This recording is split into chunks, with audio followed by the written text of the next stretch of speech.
नमस्कार सभी को। कैसे हैं इंजीनियर्स, कैसे हैं फ्यूचर डॉक्टर्स। आप सभी का स्वागत है मेरे चैनल के ऊपर। सो बच्चों, आज हम बात करेंगे किसके, एमओटी के एग्जांपल्स की।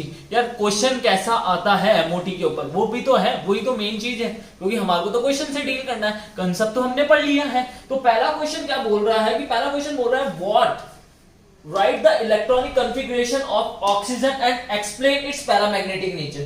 जो कि वीबीटी की क्या थी, कमी थी। वीबीटी की क्या कमी थी कि वो ऑक्सीजन का पैरामैग्नेटिक नेचर नहीं बता पाया था।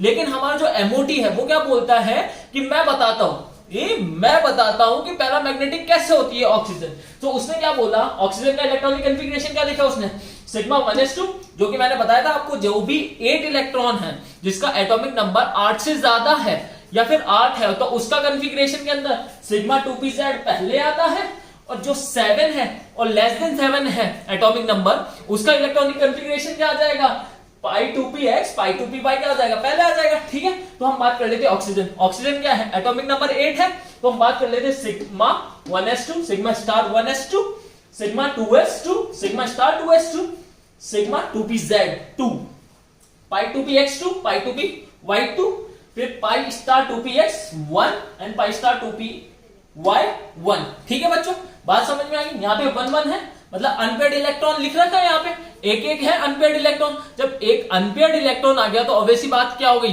पैरामैग्नेटिक हो गई नेचर के अंदर। अब बच्चों हम बात कर लेते हैं किसकी, इसके बॉन्ड ऑर्डर की। ऑक्सीजन का बॉन्ड, ऑक्सीजन होता कैसा है, ऐसा होता है ऑक्सीजन। ठीक है, तो यहाँ पे डबल बॉन्ड आ गया, तो कैसे पता चला हमारे को, कितने काउंट करो, क्या पहले ये 10 इलेक्ट्रॉन, ये कहां से आया, बॉन्ड ऑर्डर का फॉर्मूला क्या होता है, नंबर ऑफ बॉन्डिंग इलेक्ट्रॉन्स, मतलब जो बॉन्डिंग मॉलिक्यूलर ऑर्बिटल है उसके अंदर electrons minus number of electrons in anti bonding orbital. ठीक है, तो हम बात कर लेते हैं पहले बॉन्डिंग की।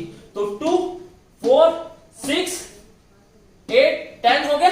ठीक है बच्चों, 10 आ गई, 10 समझ में आ गया कैसे आ गया। अब बात कर लेते हैं 6 कैसे आ गया। तो 2 4 6, ठीक है बच्चों, 6 समझ में आ गया। तो 10 माइनस 6 कितना हुआ, 4 डिवाइडेड बाई 2 कितना हो गया, 2। बॉन्ड ऑर्डर कितना आ गया, समझ में आ गया कैसे आया। और ऐसे भी अपने को ट्रिक पता ही है होमो डायटोमिक मॉलिक्यूल के लिए, इलेक्ट्रॉन्स कितने हैं 16, 14 हम क्या कंसीडर करते हैं, बॉन्ड ऑर्डर 3, 15 के अंदर कितना आ जाएगा 2.5, और 16 के अंदर कितना आ जाएगा 2।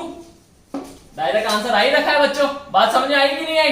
ठीक है, आगे एग्जांपल की बात करते हैं, आगे अलग अलग टाइप के हम क्वेश्चंस की बात करते हैं। ठीक है बच्चों, तो बच्चों बात कर लेते हैं किसकी, नेक्स्ट एग्जांपल की। नेक्स्ट क्वेश्चन क्या बोल रहा है आपसे कि हमारा जो ऑक्सीजन है O2 और N2-2 के बीच में डिफरेंस क्या है, मतलब इन दोनों को आप कैसे पता लगाओगे यार डिफरेंट है या फिर कैसे सेम है, मतलब क्या क्या चीजें सेम है, क्या क्या चीजें डिफरेंट है। तो अब बात कर लेते हैं हम नंबर ऑफ इलेक्ट्रॉन्स की, पहले हम बात करते हैं। तो नंबर ऑफ इलेक्ट्रॉन ऑक्सीजन में कितने हो गए बच्चों, O2 के अंदर कितने हो गए 16 हो गए, क्योंकि एक ऑक्सीजन के अंदर कितने होते हैं 8 इलेक्ट्रॉन हो गए। ठीक है, दोनों को कंबाइन करेंगे, O2 मतलब एक ऑक्सीजन और 2 ऑक्सीजन को दोनों को जोड़ेंगे तो कितने इलेक्ट्रॉन्स आए 16 आ गए। वैसे ही N2 के अंदर कितने होते हैं 7 होते हैं, तो 2 N2 के अंदर कितने हो गए 14, और -2 मतलब 2 इलेक्ट्रॉन और जुड़े हुए हैं तो कितने हो गया 16 इलेक्ट्रॉन्स हो गए। ऑक्सीजन में भी 16 और N2-2 के अंदर भी 16 इलेक्ट्रॉन्स। तो हम बात कर लेते हैं बॉन्ड ऑर्डर क्या रहेगा, सेम रहेगा, क्योंकि बॉन्ड ऑर्डर क्या होता है, बॉन्ड ऑर्डर होता क्या है बच्चों, बॉन्ड ऑर्डर होता है बॉन्डिंग मॉलिक्यूलर ऑर्बिटल के अंदर जितने इलेक्ट्रॉन हैं minus anti bonding molecular orbital में जितने इलेक्ट्रॉन हैं डिवाइडेड बाय 2। ठीक है, बॉन्ड ऑर्डर आ जाएगा अपना, बॉन्ड ऑर्डर सेम आ गया। ठीक है, मैग्नेटिक नेचर क्या आ जाएगा, सेम आ जाएगा, क्योंकि हमने कल एक ट्रिक डिस्कस करी थी जिसके अंदर क्या था, होमो डायटोमिक मॉलिक्यूल के अंदर 10 to 19 तक हमने किया था। ठीक है, तो वो ट्रिक याद रखिएगा, क्योंकि वो पिछला लेक्चर था उसके अंदर आप आराम से देख सकते हैं जिन्होंने नहीं देखा है। तो मैग्नेटिक नेचर और बॉन्ड ऑर्डर तो क्या आ गया बच्चों, सेम आ गया। ठीक है, तो अब बॉन्ड लेंथ और इलेक्ट्रॉनिक कॉन्फ़िगरेशन क्या हो जाएगा, वो चेंज हो जाएगा। अब वो कैसे चेंज हो गया, वो चेंज हुआ क्योंकि जो हमारा इलेक्ट्रॉनिक कॉन्फ़िगरेशन है ये क्या है 7 वाली स्पीशीज आ गई, और ये कौन सी है 8 वाली स्पीशीज है। तो 8 के अंदर क्या होता है सिग्मा 2pz पहले आ जाता है, और जो हमारी 7 वाली स्पीशीज है उसके अंदर क्या होता है π2px π2py पहले आ जाता है। ठीक है, बात समझ में आ गई। तो यहाँ पे बॉन्ड लेंथ डिफरेंट हो जाएगी और इलेक्ट्रॉनिक कॉन्फ़िगरेशन क्या हो जाएगा, डिफरेंट आ जाएगा। बच्चों बात समझ में आई कि नहीं आई। ठीक है, अब बात कर लेते हैं अपन नेक्स्ट एग्जांपल की। नेक्स्ट एग्जांपल के अंदर क्या है, उसने पूछा है कि H2 H2 प्लस और H2 माइनस के अंदर आपको स्टेबिलिटी ऑर्डर बताना है कि यार कौन सा ज्यादा स्टेबल है इन तीनों में से। अब यार ये कैसे पता चलेगा, हमारे को जब पता है, मैंने आपको एक चीज बताई थी कि जो बॉन्ड स्ट्रेंथ होती है वो डायरेक्टली प्रोपोर्शनल होती है किसके, बॉन्ड ऑर्डर के। मतलब जिसका बॉन्ड ऑर्डर ज्यादा उसकी स्टेबिलिटी ज्यादा। ठीक है सर। अब हमने बात किया था एक एग्जांपल, एक पॉइंट की कि जिसके अंदर बॉन्ड ऑर्डर सेम आ जाएगी, दो स्पीशीज है, दो स्पीशीज दे रखी है आपको, अगर उन दोनों के अंदर बॉन्ड ऑर्डर क्या हो गया, सेम आ गया, तो आप कैसे डिफरेंशिएट करोगे। तो हमने एक पॉइंट बोला था कि अगर किसी के अंदर एंटी बॉन्डिंग जो मॉलिक्यूलर ऑर्बिटल है उसके अंदर अगर इलेक्ट्रॉन ज्यादा है तो वो क्या होगा, लेस स्टेबल होगा। तो बच्चों बात समझ में आई। अब इस एग्जांपल से उस पॉइंट को समझते हैं। ठीक है साहब। H2 की हम बात करें, यहां पे कितने इलेक्ट्रॉन है, 2 इलेक्ट्रॉन आ गए। H2 प्लस के अंदर कितना आ गया, 1 इलेक्ट्रॉन आ गया। H2 माइनस के अंदर कितना आ गया, 3 इलेक्ट्रॉन आ गए। अब इसका कॉन्फ़िगरेशन लिखते हैं, सिग्मा 1s2, H2 का खत्म हो गया सिग्मा, इसमें क्या हो जाएगा, सिग्मा 1s1। ठीक है। और इसके अंदर क्या हो जाएगा, सिग्मा 1s2 और सिग्मा स्टार 1s। ठीक है, बात समझ में आ रही है ना बच्चों। अब बात कर लेते हैं बॉन्ड ऑर्डर की। इसका बॉन्ड ऑर्डर कितना हो जाएगा, 2 - 0 डिवाइडेड बाई 2 1। ठीक है। इसके अंदर क्या हो जाएगा, 1 - 0 डिवाइडेड बाई 2.5। ठीक है साहब। 2 - 1 डिवाइडेड बाई 2 कितना हो जाएगा, 0.5। लेकिन अब इसका और इसका बॉन्ड ऑर्डर क्या हो गया, H2 प्लस का और H2 माइनस का बॉन्ड ऑर्डर सेम आ गया। तो एंटी बॉन्डिंग के अंदर इलेक्ट्रॉन किसमें ज्यादा है, इसमें ज्यादा है, तो इसकी स्टेबिलिटी क्या हो जाएगी, कम हो जाएगी। सबसे ज्यादा स्टेबल कौन, H2। ठीक है। फिर कौन हो गया, H2 प्लस हो जाएगा, फिर क्या हो जाएगा, H2 माइनस। ठीक है बच्चों, बात समझ में आ गई। अब बात करेंगे और एग्जांपल्स की। तो बच्चों बात कर लेते हैं अपन किसकी, एक असर्शन रीजन की। ठीक है साहब। असर्शन रीजन के अंदर क्या होते हैं, 4 ऑप्शंस होते हैं। फर्स्ट का ए का मतलब हो गया असर्शन सही है, उसका रीजन भी सही है। ठीक है। तो असर्शन रीजन को सेटिस्फाई कर रहा है, तो ए ऑप्शन। बी का मतलब क्या हो जाएगा, असर्शन ठीक है, रीजन भी ठीक है, लेकिन जो रीजन है वो असर्शन को सेटिस्फाई नहीं कर रहा है। लेकिन थर्ड ऑप्शन सी जो होता है, असर्शन सही है, रीजन गलत है। ठीक है बच्चों। और जो फोर्थ ऑप्शन जो डी होता है, असर्शन गलत है। ठीक है। ये क्वेश्चन मेंस में भी आता है और एम्स के अंदर भी आते थे। ठीक है। अब बात कर लेते हैं इसकी, B2 इस paramagnetic in nature. B2 paramagnetic है नेचर के अंदर, आपको कैसे पता चलेगा, हाउ डू यू नो कि यार B2 पैरामैग्नेटिक है नेचर के अंदर। तो B2 का हमारे क्या लिखना पड़ेगा, इलेक्ट्रॉनिक कॉन्फ़िगरेशन। अब B2 क्या है, लेस देन 7 वाला है, लेस देन 7 वाला है एटॉमिक नंबर, तो हमारा क्या हो जाएगा, सिग्मा 2pz पहले आएगा कि पाई 2px पाई 2py पहले आएगा। बच्चों पाई 2px पाई 2py क्या आ जाएगा, पहले आएगा। ठीक है। हम बात कर लेते हैं होमो की। होमो क्या है, हाईएस्ट ऑक्यूपाइड मॉलिक्यूलर ऑर्बिटल, मतलब हाईएस्ट लेवल पे जो इलेक्ट्रॉन ऑक्यूपाई हो रखा है उस ऑर्बिटल के बारे में लिखना है। तो यहाँ पे हाईएस्ट ऑक्यूपाइड कौन सी होगी, पाई 2px पाई 2py होगी। ठीक है साहब। अब लूमो भी होता है एक, ल्यूमो मतलब क्या हुआ, ल्यूमो का मतलब क्या हुआ, ल्यूमो का मतलब हो गया लोएस्ट अनऑक्यूपाइड मॉलिक्यूलर ऑर्बिटल, मतलब जो कि क्या है, खाली है, लेकिन वो सबसे लोएस्ट में है। तो यहां पे क्या हो गया, सिग्मा 2pz हो गया, और उसके आगे क्या आ जाएगा, pi star 2px pi star 2py। ठीक है। और यहां पे क्या आ जाएगा, सिग्मा स्टार 2pz। ठीक है बच्चों। तो ये हमारा जो सिग्मा 2pz है ये खाली पड़ा हुआ। जब ये खाली पड़ा हुआ है तो ये क्या हो गया, लोएस्ट है इन सब में से। इन चारों को हम डील करें तो इन सब में से खाली वाला है, तो वो कौन है, ये है। और इसकी एनर्जी भी क्या है, सबसे कम है। और एनर्जी हाईएस्ट ऑक्यूपाइड के अंदर क्या होगा, जिसकी एनर्जी हाईएस्ट में सबसे ज्यादा हो। ठीक है, बात समझ में आ गई आपको। तो अब यहाँ पे क्या बोल रहा है, B2 इज पैरामैग्नेटिक नेचर। क्या लिखा है इसका, इलेक्ट्रॉनिक कॉन्फ़िगरेशन से पता लगेगा। इलेक्ट्रॉनिक कॉन्फ़िगरेशन क्या हो, B2 कौन सा होता है, 5 10 इलेक्ट्रॉन हो गए, sigma 1s2 sigma star 1s2 sigma 2s2 sigma star 2s2 खत्म हो गए, 8 इलेक्ट्रॉन। बात कर लेते हैं पाई 2px1 पाई 2px पाई 2py1। ठीक है सब, एक एक इलेक्ट्रॉन आ गए, 10 इलेक्ट्रॉन पूरे हो गए। ये क्या हो गया, पैरामैग्नेटिक हो गया नेचर के अंदर, मतलब असर्शन क्या है, सही है। रीजन बात करते हैं, highest occupied of B2 is sigma 2pz। Reason सही है कि गलत है, बच्चों बताओ, रीजन सही है कि गलत है, गलत है। तो आंसर क्या आ जाएगा, सी। बात समझ में आ गई आपको, क्योंकि इसका हाईएस्ट ऑक्यूपाइड मॉलिक्यूलर ऑर्बिटल कौन सा है, पाई 2pxy और पाई 2px। ठीक है। अब बात कर लेते हैं कंपेयर करना, ये बहुत अच्छा क्वेश्चन है, आ भी चुका है। तो कंपेयर CC बॉन्ड स्ट्रेंथ और C2H4 एंड C2। ठीक है बात, आपको क्या करना है, कंपेयर करना है इथीन को एंड किसको, C2 को। तो अब बात कर लेते हैं C2 का इलेक्ट्रॉनिक कॉन्फ़िगरेशन लिखते हैं अपन, क्या होता है, sigma 1s2 sigma star 1s2 sigma 2s2 sigma star 2s2 pi 2px2 pi 2px pi 2p by 2, ठीक है साहब। हाईएस्ट ऑक्यूपाइड मॉलिक्यूलर ऑर्बिटल कौन सा हो गया, पाई 2ph2 पाई 2p/2 हो गया, ठीक है साहब। और लोएस्ट अनऑक्यूपाइड कौन सा हो गया, सिग्मा 2pz हो गया, ठीक है साहब। अब बात कर लेते हैं इसका, क्या हो जाएगा, बॉन्ड ऑर्डर निकाले अब इसका, बॉन्ड ऑर्डर निकालते हैं। 2 2 4 6 8 हो गया, यहाँ पे 8 आ गया, माइनस कितना हो जाएगा 4 हो जाएगा, डिवाइडेड बाय 2 कितना हो जाएगा, दोनों के दोनों क्या है, पाई बॉन्ड है, ठीक है, एक भी सिग्मा बॉन्ड नहीं है। अगर मैं C2 की बात करूं तो ये जो C2 है इसके अंदर ये जो बॉन्ड है ना, ये दोनों बॉन्ड क्या है, दोनों के दोनों बॉन्ड क्या है, पाई बॉन्ड है बच्चों, ठीक है। लेकिन यहाँ पे C2 CH2 जो इथीन है इसकी बात करें, इसके अंदर एक सिग्मा होता है और एक पाई होता है। जो ये सिग्मा होता है ना वो क्या होता है, स्ट्रॉन्गर होता है एज कंपेयर टू किसके, पाई बॉन्ड के कंपैरिजन में, क्योंकि हमने ओवरलैपिंग के अंदर डिस्कस किया था कि जो एक्सियल ओवरलैपिंग होती है, हेड ऑन हेड ओवरलैपिंग होती है, वो ज्यादा स्ट्रॉन्गर होती है as compared to collateral overlapping, ठीक है बच्चों। जब वो कोलैटरल से ज्यादा है तो यहाँ पे 2 पाई है, ठीक है, एक पाई से एक पाई चलो हम मान भी ले कैंसिल हो जाएगा, लेकिन एक पाई यहाँ पे एक्स्ट्रा है और यहाँ पे एक क्या है, सिग्मा है, जो कि क्या होता है, स्ट्रॉन्गर होता है किससे, पाई के कंपैरिजन में। तो बच्चों बात समझ में आ गई, किसका बॉन्ड स्ट्रेंथ ज्यादा हो गया, C2H4 का ज्यादा हो गया एज कंपेयर टू C2। बच्चों बात समझ में आई कि नहीं आई, ठीक है। आगे और एग्जांपल्स को डिस्कस करते हैं। तो बच्चों अब आपको आपके लिए एक होमवर्क भी है, और उससे पहले मैं एक क्वेश्चन को समझा देता हूं आपको। सेम होमवर्क नीचे लिखा हुआ है, O2 O2 plus O2 minus O2 minus 2, ये आप लोगों को करना है, ठीक है साहब। तो अब बात कर लेते हैं, कंपेयर करना है बॉन्ड ऑर्डर को, BO magnetic nature, bond length, bond strength and stability. अब बॉन्ड ऑर्डर डायरेक्टली प्रोपोर्शनल हो गया स्टेबिलिटी के, तो वो तो कोई बात नहीं, वो तो सेम ऑर्डर आएगा बॉन्ड स्ट्रेंथ का, बॉन्ड ऑर्डर का और स्टेबिलिटी का, ठीक है बच्चों। अब बात कर लेते हैं अपन किसकी, ये सारे के सारे क्या है, होमोडायटोमिक मॉलिक्यूल है कि हेटेरोडायटोमिक मॉलिक्यूल है, होमोडायटोमिक है, क्योंकि होमो का मतलब क्या हो गया, same, N2 N2 N2 N2, सिर्फ चार्ज अलग है, ठीक है साहब। तो बात कर लेते हैं, अपन ने एक ट्रिक की बात करी थी जो डिस्कशन किया था नंबर ऑफ इलेक्ट्रॉन्स के अंदर, ठीक है साहब, 10 से स्टार्ट किया था, ठीक है, और 14 क्या था, मैक्सिमम था, जिसके अंदर बॉन्ड ऑर्डर कितना आता है, 3। तो अब बात कर लेते हैं अपन नाइट्रोजन की। नाइट्रोजन के अंदर क्या होता है, एक नाइट्रोजन के अंदर कितने इलेक्ट्रॉन है, 7 है, 2 के अंदर कितने हो जाएंगे, 14 की बात करें तो 14 क्या होता है, बॉन्ड ऑर्डर 3।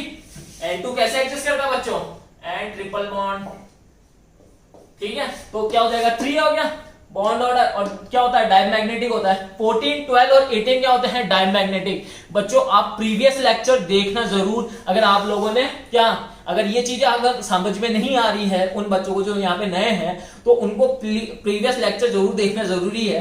वो नहीं देखा तो आपको समझ में नहीं आएगा कैसे हो रहे हैं ये क्वेश्चन। तो बात कर लेते हैं, ठीक है, बॉन्ड ऑर्डर 3 आ गया। अब बात कर लेते हैं, ये क्या है, डायमैग्नेटिक हो गया नेचर के अंदर। अब N2 प्लस की बात कर लेते हैं, N2 प्लस कितना हो जाएगा, 13 हो जाएंगे इलेक्ट्रॉन, क्योंकि एक इलेक्ट्रॉन कम कर दिया हमने प्लस चार्ज लगा के। बॉन्ड ऑर्डर कितना हो गया, 2.5, क्या हो जाएगा, पैरामैग्नेटिक हो गया नेचर के अंदर, ठीक है साहब। N2 माइनस 15, बॉन्ड ऑर्डर कितना हो जाएगा, 2.5, पैरामैग्नेटिक हो गया नेचर के अंदर। N2 माइनस 2 16, 2 पैरामैग्नेटिक हो गया नेचर के अंदर। अब बात कर लेते हैं कि यार बॉन्ड स्ट्रेंथ को कैसे डिफाइन करोगे। सबसे ज्यादा बॉन्ड स्ट्रेंथ किसकी है, N2 है, बॉन्ड ऑर्डर देखो 3 है, तो सबसे स्ट्रॉन्गेस्ट हो गया इन तीनों के अंदर, इन चारों के अंदर कंपेयर करें, इसका कितना है 3, 2.5, 2.5, 2, तो 3 सबसे ज्यादा है, 3 सबसे ज्यादा है, तो बॉन्ड स्ट्रेंथ सबसे ज्यादा किसकी हो गई, N2 की हो गई, तो ये सबसे टॉप पे लिख दिया अपन ने, ठीक है साहब। फिर दूसरी बात करते हैं N2 प्लस और N2 माइनस की। जब मैं बात कर रहा हूं N2 प्लस और N2 माइनस की, जो N2 प्लस है उसका भी 2.5 है बॉन्ड ऑर्डर, N2 माइनस का भी कितना है 2.5 है बॉन्ड ऑर्डर। अब बात करें एंटी बॉन्डिंग के अंदर इलेक्ट्रॉन किसके अंदर ज्यादा होंगे बच्चों, N2 माइनस के अंदर। जब N2 माइनस के अंदर इलेक्ट्रॉन ज्यादा हो गए एंटी बॉन्डिंग के अंदर, तो स्टेबिलिटी ज्यादा किसकी हो गई, N2 प्लस की हो गई। N2 प्लस आ गया तो N2 प्लस आगे आ गया, फिर कौन आ जाएगा, N2 माइनस आ गया, फिर N2 माइनस 2 आ गया, ठीक है, क्योंकि बॉन्ड ऑर्डर कितना हो गया उसका 2 है। अब सेम क्वेश्चन आपको ऑक्सीजन के लिए परफॉर्म करना है, होमवर्क है आपका, ठीक है। आगे और एग्जांपल्स को डिस्कस करते हैं। तो बच्चों बात कर लेते हैं कुछ अच्छे एग्जांपल्स की, और ये एग्जांपल्स आपको ही परफॉर्म करने हैं और मुझे आंसर देना है। मैं आपको थोड़ा सा हिंट और टिप दे देता हूं क्वेश्चन सॉल्व करने की। इसमें क्या पूछा है, which of the following order is not correct. पहली बात, जितने भी इंजीनियर्स और जितने भी मेडिकल वाले हैं वो सुन लीजिए, ये बात बहुत ही ज्यादा इंपॉर्टेंट है। बच्चे क्या करते हैं, बड़ा बड़ा पैराग्राफ दिया हुआ होता है क्वेश्चन का, और जो सारांश होता है ना उस क्वेश्चन का, मतलब जो मेन पॉइंट होता है ना, वो होता है लास्ट की लाइन में, जो कि क्या होता है, या तो कभी कभार नोट होता है, कभी कुछ और लिखा होता है, करेक्ट दे दिया, हमने क्या पढ़ लिया, करेक्ट पढ़ लिया, नोट दिखा नहीं, क्योंकि जल्दीबाजी रहती है बच्चों को। जल्दीबाजी नहीं करनी है बच्चों, क्वेश्चन को जितना एक पर्टिकुलर टाइम दिया जा सकता है उतना देना ही है, क्योंकि सही मार्क्स ही जुड़ेंगे। आपने अगर सिली मिस्टेक कर दिया, सिला मिस्टेक कर दिया, कोई सेंस नहीं है, -1 होना ही है उसका। ठीक है तो बात कर रहे हैं किसकी, इस क्वेश्चन की। तो इसके अंदर क्या लिखा हुआ, हाइड्रोजन और H2। अब ये आप इसकी आयनाइजेशन एनर्जी बतानी है, ऑक्सीजन और O2 आयनाइजेशन एनर्जी बतानी है, O2 और O2 प्लस की बॉन्ड स्ट्रेंथ बताना है आपको, और N2 और N2 प्लस की क्या बतानी है, बॉन्ड लेंथ बतानी है। ठीक है साहब, तो बॉन्ड लेंथ बतानी है। ये ऑर्डर, इनमें से ऑर्डर कौन सा सही है, ठीक है साहब, ठीक है, इनमें से ऑर्डर कौन सा गलत है वो बताना है अपने को। तो बात कर लेते हैं अपन किसकी बच्चों, यहाँ पे आपको वो चीज देखनी है, कौन सी चीज देखनी है, यहाँ पे आपको जो टिप देने वाला हूं वो है, ये जो हाइड्रोजन है उसका एटॉमिक ऑर्बिटल है, और जो H2 है ना, इसके अंदर कौन सा आ जाएगा, मॉलिक्यूलर बॉन्डिंग ऑर्बिटल, मतलब क्या होगा, BMO आ जाएगा इसके अंदर। BMO मतलब बॉन्डिंग मॉलिक्यूलर ऑर्बिटल, और जिसकी एनर्जी क्या होती है, कम, तो स्टेबिलिटी ज्यादा, स्टेबिलिटी ज्यादा तो आयनाइजेशन एनर्जी क्या होगी, ज्यादा। तो बच्चों ऑर्डर पहला सही है, ठीक है, ये ऑर्डर मैं बता चुका हूं, अब आपको डील करना है। ठीक है, नेक्स्ट क्वेश्चन सुनिए आप। नेक्स्ट क्वेश्चन कौन बोल रहा है, which of the following pair species does not exist. अब मैंने ये चीज बोली थी आपको कि क्या वो स्पीशीज जिसका बॉन्ड ऑर्डर 0 हो या फिर क्या हो, नेगेटिव हो, तो वो कभी भी एग्जिस्ट नहीं करेगी। मतलब कौन सी स्पीशीज जिसका बॉन्ड ऑर्डर 0 हो या फिर क्या हो, नेगेटिव हो, क्योंकि अगर ऐसी स्पीशीज बॉन्ड बना ही नहीं सकती ना, क्योंकि उनके बीच में अट्रैक्शन ही नहीं है। अब जब अट्रैक्शन ही नहीं है तो बॉन्ड ऑर्डर बनेगा, बॉन्ड ऑर्डर 0 हो गया, बॉन्ड ऑर्डर कुछ है ही नहीं ना, मतलब दो मॉलिक्यूल, दो न्यूक्लियस एक दूसरे के पास रहना ही नहीं चाहते हैं, तो क्यों रहेंगे, तो बॉन्ड बनेगा नहीं, बॉन्ड बनेगा नहीं तो बॉन्ड ऑर्डर क्या हो गया, 0 हो गया, मतलब बॉन्ड फॉर्म ही नहीं हुआ, ओवरलैपिंग हुई ही नहीं, मिक्सिंग हुई ही नहीं है। ठीक है बच्चों, एटॉमिक ऑर्बिटल्स की। ठीक है, अब बात कर लेते हैं, मॉलिक्यूलर ऑर्बिटल्स बनानी है, खत्म हो गई वो बात। अब बात कर लेते हैं which of the following species does not exist. अब हमारे को क्या चेक करना है, इसके अंदर पहला वर्ड जो आपको ध्यान रखना है वो हो रही है पेयर की बात, क्योंकि इनके अंदर ऐसे कई एग्जांपल्स लिखे हुए हैं जिसके अंदर एक स्पीशीज तो एग्जिस्ट कर रही है लेकिन दूसरी नहीं करती है, और एक ही सिंगल एग्जांपल है इसके अंदर चारों ऑप्शन में से जिसके अंदर क्या होगा, बॉन्ड ऑर्डर दोनों का 0 होगा, तो वो स्पीशीज, वो पेयर ही एग्जिस्ट नहीं करेगा। बच्चों बात समझ में आ गई। अब बात करेंगे और डिटेल से कि क्या क्या क्वेश्चन और पूछे जा सकते हैं एमओटी से। ठीक है साहब, मोटी से क्या क्या पूछे जा सकते हैं। ठीक है बच्चों, तो बच्चों बात कर लेते हैं किसकी, टाइप्स ऑफ क्वेश्चंस की। यार एग्जामिनर है, एग्जामिनर तो कुछ भी पूछ सकता है एमओटी से रिलेटेड, कंसेप्ट हमने पढ़ लिए हैं, अब टाइप्स भी पढ़ लेते हैं, एग्जांपल्स हमने काफी सारे देख लिए हैं। अब बात कर लेते हैं कि यार क्वेश्चन क्या क्या पूछ सकता है वो। ठीक है साहब, तो पहला पूछ सकता है यार filling of electron and electronic configuration of molecule और आयन। ठीक है साहब, क्या बोला उसने, वो पूछ सकता है फिलिंग ऑफ इलेक्ट्रॉन। ठीक है साहब, कि यार कैसे इलेक्ट्रॉन भरा गया है, मतलब क्या हो गया कि वो होमो पूछ ले आपसे, ल्यूमो पूछ ले, हाईएस्ट ऑक्यूपाइड मॉलिक्यूलर ऑर्बिटल पूछ ले, या लोएस्ट अनऑक्यूपाइड मॉलिक्यूलर ऑर्बिटल पूछ ले, या फिर पूछ ले कॉन्फ़िगरेशन। ठीक है साहब, अब बात कर लेते हैं अपन होमो और ल्यूमो की। पूछ सकता है कि यार सिग्मा के अंदर इलेक्ट्रॉन है या सिग्मा स्टार, मतलब क्या है, एंटी बॉन्डिंग के अंदर इलेक्ट्रॉन है या फिर बॉन्डिंग मॉलिक्यूलर ऑर्बिटल के अंदर इलेक्ट्रॉन है, या वो सिग्मा बनाता है या फिर वो पाई बनाता है। ठीक है, बात समझ में आ गई बच्चों। ठीक है, अब थर्ड पॉइंट की हम बात कर लेते हैं। ये 2 पॉइंट क्लियर है ना। ठीक है, किसी को डाउट हो तो वो क्या कर सकता है, डायरेक्ट मेल कर सकता है, और क्या कर सकता है, व्हाट्सएप कर सकता है। तो बच्चों बात कर लेते हैं टाइप 3 की। टाइप 3 के अंदर क्या हुआ, मैंने एक इलेक्ट्रॉन ऐड कर दिया या फिर एक इलेक्ट्रॉन को क्या कर दिया, हटा दिया। ठीक है, मॉलिक्यूल या आयन में से, या तो O2+, O2- जो मैं बोल रहा हूं, ठीक है, वो कंडीशन दे दी। तो उसके अंदर क्या होगा कि यार बंदा मॉलिक्यूल पैरामैग्नेटिक हुआ या डायमैग्नेटिक हुआ, क्या फर्क पड़ेगा उससे या तो मॉलिक्यूल पैरामैग्नेटिक हो जाएगा या डायमैग्नेटिक हो जाएगा। ठीक है, 2 इलेक्ट्रॉन भी निकाल सकता है आदमी, कुछ भी निकाल सकता है, निकालने पे एग्जामिनर के ऊपर डिपेंड करता है उसका क्या दिमाग का लेवल है, जिससे मैं वो आप लोगों का क्या एग्जाम पेपर सेट कर रहा है। ठीक है, बात समझ में आ गई। टाइप 3 के अंदर कि वो पैरामैग्नेटिक होगा, डायमैग्नेटिक होगा, उसका होमो चेंज हो रहा है, लूमो चेंज हो रहा है कि नहीं हो रहा है। ठीक है, ये तीनों क्वेश्चन पूछ सकता है। टाइप 3 के अंदर ये दोनों इंक्लूड हो गए हैं। ठीक है, टाइप 4 की हम बात करते हैं, नंबर ऑफ अनपेयर्ड इलेक्ट्रॉन। ठीक है, तो उसका क्या होता है, फॉर्मूला होता है μ = √n+2। ठीक है साहब, mu equals to n under root n plus two. अब यहाँ पे ये जो एन है वो क्या है, नंबर ऑफ अनपेयर्ड इलेक्ट्रॉन। यहाँ पे बच्चों ये एन क्या है, नंबर ऑफ अनपेयर्ड इलेक्ट्रॉन है, ठीक है साहब। अब नंबर ऑफ अनपेयर्ड इलेक्ट्रॉन कैसे पता लगेगा, कंफिगरेशन लिखेंगे हम। जब कंफिगरेशन लिखेंगे तो नंबर ऑफ इलेक्ट्रॉन हमारे पता लग गया। अब यहाँ पे क्या डालेंगे, वैल्यू डालेंगे। जैसे मान लीजिए 2 अनपेयर्ड इलेक्ट्रॉन है तो यहाँ पे 2 रखा, कितना होगा 4, 8 हो गया, अंडर रूट 8 आ गया। और बीएम क्या है, उसकी यूनिट क्या है, बॉर्न मैग्नेट्रॉन। बच्चों बात समझ में आई नहीं आई? अब बात कर लेते हैं अपन किसकी, ये यहाँ पे नंबर ऑफ अनपेयर्ड इलेक्ट्रॉन ज्यादा हो गए। जिसके अंदर नंबर ऑफ अनपेयर्ड इलेक्ट्रॉन ज्यादा हो गया मतलब क्या होगा, वो स्ट्रांगली अट्रैक्ट होगा किससे, मैग्नेट से, ठीक है साहब। जिसके अंदर नंबर ऑफ इलेक्ट्रॉन ज्यादा, अनपेयर्ड इलेक्ट्रॉन ज्यादा, वो स्ट्रांगली क्या होगा, पैरामैग्नेटिक हुआ, वो स्ट्रांगली अट्रैक्ट होगा किससे, मैग्नेट से। बच्चों बात समझ में आई कि नहीं आई? अब बात कर लेते हैं कुछ और टाइप्स की, ठीक है।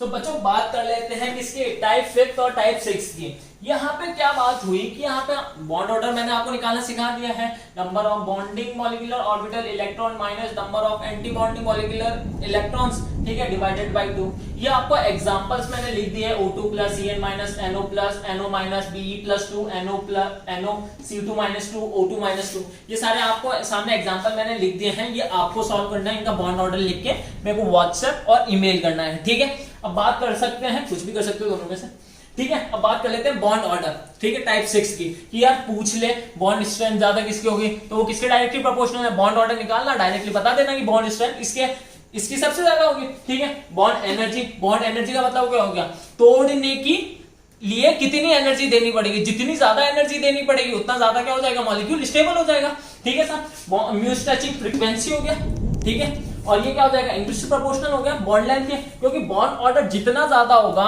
क्या बोला था मैंने, लकड़ी जितनी लंबी तोड़ना उतना आसान। मतलब बॉन्ड लेंथ ज्यादा तो तोड़ना आसान हो गया, लेकिन बॉन्ड लेंथ लकड़ी जितनी छोटी तोड़ना उतना ही मुश्किल हो गया। मतलब बॉन्ड लेंथ कम हुई तो बॉन्ड ऑर्डर क्या हो गया, बढ़ गया हो गया। बच्चों बात समझ में आई कि नहीं है?